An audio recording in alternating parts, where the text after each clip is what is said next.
અભિમન્યુના એ સાત કોઠા અને આજે જ્યારે કોંગ્રેસના રાજીવ ગાંધી ભવન પર અમે જ્યારે પહોંચ્યા છે તો એ સાત કોઠા જેવા પોલીસના બેરિકેડ તોડીને અમે અહીંયા સુધી આવ્યા.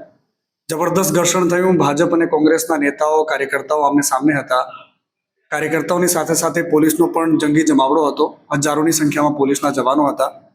ખબર નહીં શું થવાની આશંકા પોલીસને હશે એ ખબર નહોતી, પરંતુ જે વાતાવરણ આજે જોયું એ ખતરનાક હતું. આ બધાની વચ્ચે જ્યારે દિલ્હીમાં જંતર મંતર પર ચાલતા ધરણા અને બધાની વચ્ચે રાહુલ ગાંધીના નાક પર આવેલું ખૂન એ આખા દેશમાં આજે ચર્ચાનું કેન્દ્ર છે.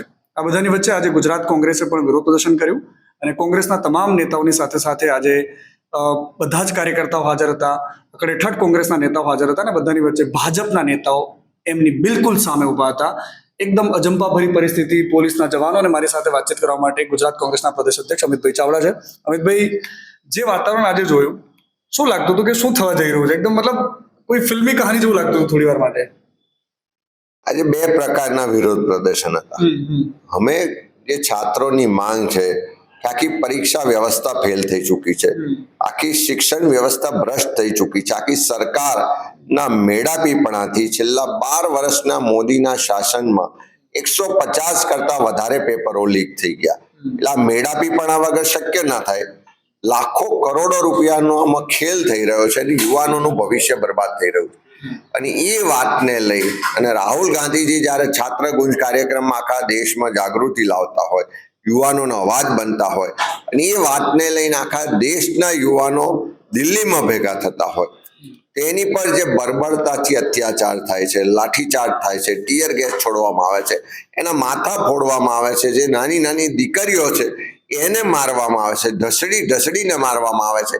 અને એનો જવાબ જ્યારે માગીએ કે સંસદમાં ચર્ચા થવી જોઈએ, જવાબદારો સામે પગલા લેવાવા જોઈએ, વડાપ્રધાનને ગૃહમંત્રીએ માફી માંગવી જોઈએ અને આખો દેશ કહે છે કે શિક્ષણ મંત્રીએ રાજીનામું આપવું જોઈએ. એ મુદ્દાઓને લઈને યુવાનોના પરનો અત્યાચાર, એને થતો અન્યાય અને એના હક અધિકારની વાતને લઈને આજે અમે વિરોધ પ્રદર્શન કરવા નીકળ્યા. હજુ તો શરૂઆત કરી અને પોલીસે બધાની ધરપકડ કરી. હજુ પણ અમારા લગભગ 200-300 જેટલા કાર્યકરો હજુ પણ ડિટેન કરેલા છે.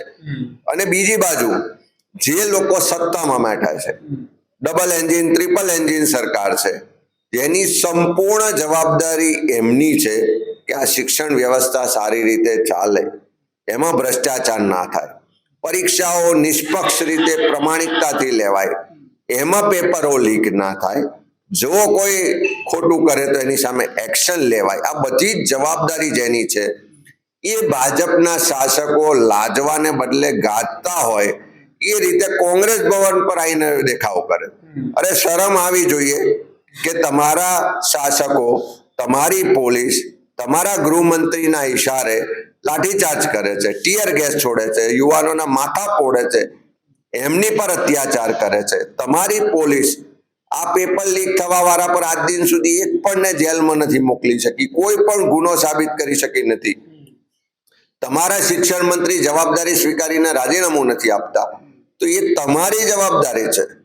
આજે દેશ આખો તમને પ્રશ્ન પૂછે છે, તમારી પાસેથી જવાબ માંગે છે, તો એમ કરવાને બદલે કોંગ્રેસ ભવન પર આવી અને પાછી સરપ્રાઈઝ તો એ છે, શરમજનક છે કે ગુજરાતમાં કોઈ યુવાનને વિરોધ કરવો હોય તો મંજૂરી ના મળે, કોઈ મહિલાને મંજૂરી ના મળે, કોઈ કર્મચારીને મંજૂરી ના મળે, કોઈ વેપારીને મંજૂરી ના મળે, પણ આ ભાજપના નેતાઓ શરમાવાને બદલે પોતાની અહીં વાહવાહી કરવા આવ્યા હોય એ રીતે એમને પાછી વિરોધ કરવાની મંજૂરી આપે.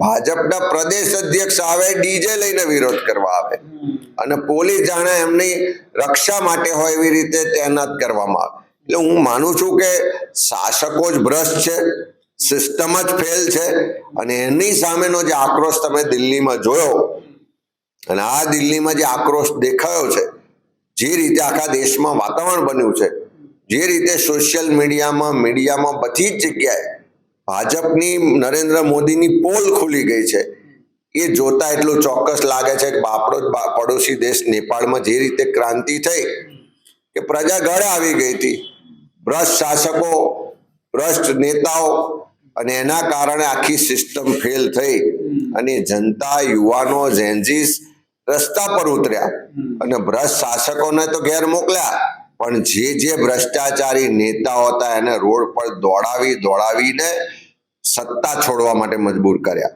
આ એ સ્થિતિનું નિર્માણ ભારતમાં થઈ રહ્યું હોય એવું લાગે છે. અને અત્યારે જે રીતે ભાજપના જે શાસકો છે એ અત્યાચાર કરી રહ્યા છે, પોલીસ ને પ્રશાસનનો દુરુપયોગ કરી રહ્યા છે. હું માનું છું કે અંગ્રેજોના શાસનમાં પણ આવો અત્યાચાર, આવું જોર જુલમ ને આવું શાસન નહીં હોય જ્યાં નવા ભાજપના અંગ્રેજો કરી રહ્યા છે. અંગ્રેજો સામે પણ લડ્યા હતા, એ ગાંધીજીના નેતૃત્વમાં લાંબી લડાઈ લડ્યા ને એમને દેશ છોડવો પડ્યો હતો. અત્યારે આ નવા ભાજપના અંગ્રેજો સામે પણ લડાઈ શરૂ થઈ ચૂકી છે. દેશના યુવાનો રસ્તા પર ઉતર્યા છે. રાહુલ ગાંધી એના અવાજને બુલંદ કરી રહ્યા છે, તાકાત આપી રહ્યા છે. હું જોઉં છું કે આવનારા દિવસોમાં એક નવી ક્રાંતિ દેશમાં નવી આઝાદી લાવશે. અમિતભાઈ, મારા બે નાના સવાલો છે. એક સવાલ એ છે કે રાહુલ ગાંધી જ્યારે પ્રધાનમંત્રી આવાસની બહાર ધરણા માટે ગયા તો ઘણા બધા લોકો એવું કહ્યું કે કોકરોચ જનતા પાર્ટીના સમર્થનમાં એ કેમ ત્યારે મેદાનમાં ના ગયા. બીજો એક સવાલ કે સોનમ વાંગચુક આટલા બધા દિવસથી જ્યારે ઉપવાસ કરતા તો ત્યારે રાહુલ ગાંધીએ જઈને એમને પાણી સુદ્ધા કેમ ન પીવડાવ્યું. જ્યારે આખો માહોલ કોકરોચ જનતા પાર્ટીના ફેવરમાં બનતો દેખાયો આખા દેશમાં, તો કોંગ્રેસે આમાં જસ ખાટવા માટે મેદાનમાં ઉતરી આ પ્રકારના પણ આરોપ લાગી રહ્યા છે.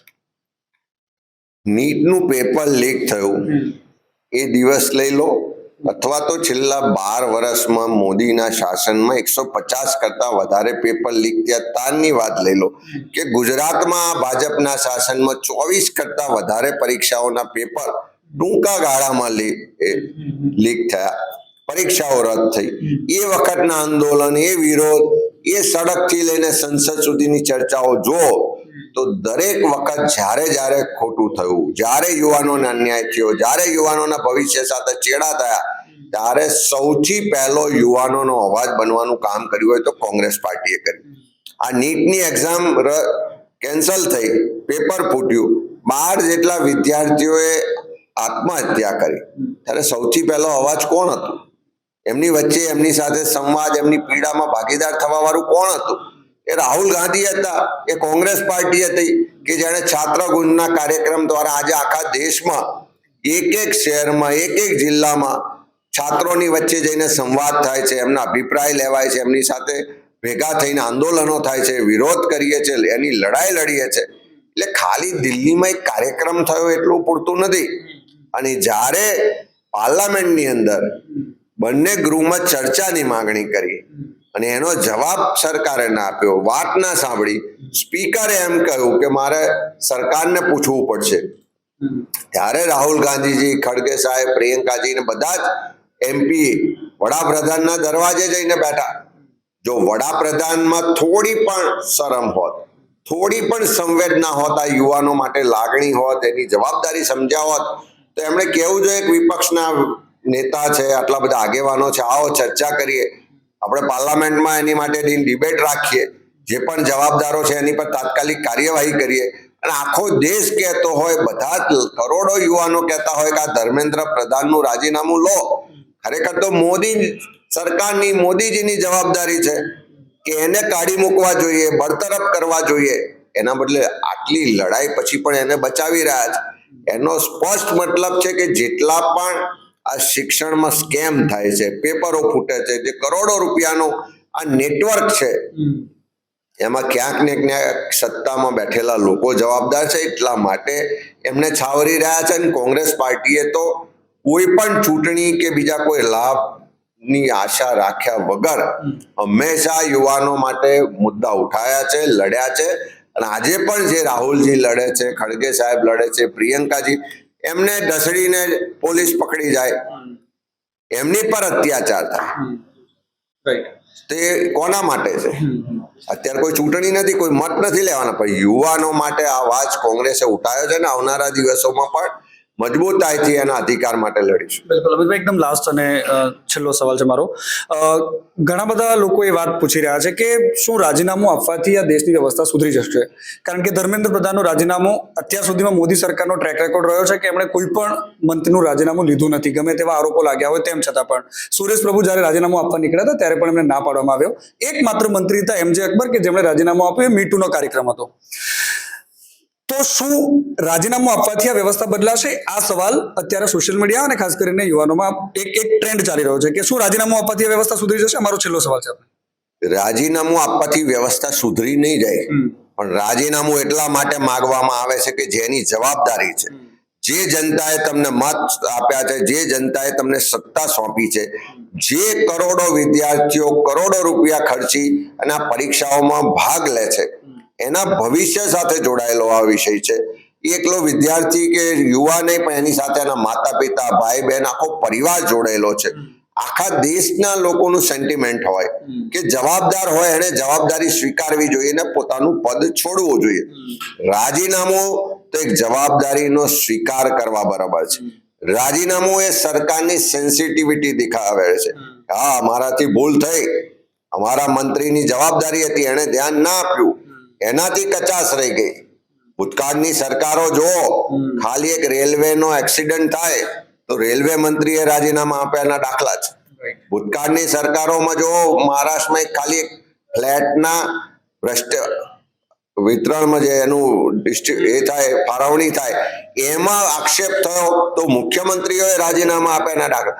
એ પોતાની સરકારની જવાબદારી બતાવે છે, સેન્સિટિવિટી બતાવે છે કે અમે આના માટે ચિંતિત છે, ફરી આવું નહીં થવા દઈએ. અને એક રાજીનામાથી આખી સિસ્ટમ જાગૃત થાય છે, આખી સિસ્ટમની સેન્સિટિવિટી એ દેખાય છે કે આજે ભૂલ થઈ પણ ભવિષ્યમાં નહીં થવા દે. 12 વર્ષમાં 150 પેપર લીક થયા, એમ છતાં એક પણ જગ્યાએ આજ દિન સુધી કોઈ જવાબદાર પર કેસ ચાલીને એને સજા થઈ હોય એવો એક દાખલો નથી.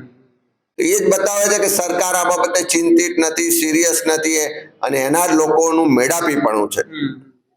એટલે રાજીનામાથી પ્રશ્ન સોલ્વ નથી થતો, પણ સરકારની ઈચ્છા શક્તિ દેખાય છે, સેન્સિટિવિટી દેખાય છે, એની જવાબદારીનો સ્વીકાર દેખાય છે, અને ભવિષ્યમાં આવું નહીં કરીએ, નહીં થવા દઈએ, એ લોકોને આશ્વાસન હોય છે. Thank you so much Amitbhai. તો એક એકાઉન્ટેબિલિટીનો પ્રશ્ન છે, કારણ કે જવાબદારી સ્વીકારવી અને એક ખેલદિલી સ્વીકારવી કે ના, પબ્લિકમાં એક સેન્ટિમેન્ટ અગેન્સ્ટનું છે. એક મંત્રીનું રાજીનામું જ માંગે છે આખો દેશ, બીજી કોઈ વ્યવસ્થામાં પરિવર્તન અત્યારે નથી માંગતો. કોંગ્રેસ, ભાજપ, આમ આદમી પાર્ટી, સમાજવાદી પાર્ટી, કોકરોચ જનતા પાર્ટી, જે પણ જોઈ લો, એ બધી જ વિષયના અંતે મૂળ વાત એ છે કે આ વિદ્યાર્થીઓનું ભવિષ્ય તમારા હાથમાં છે. આ ભાવિ છે જેના પર લાઠીઓ પડે છે, એ પણ જવાબદારી સરકારની છે. કેમેરામેન નરેશ વાઢેર સાથે મનીષ પુરોહિત, ન્યૂઝ ગુજરાત, અમદાવાદ.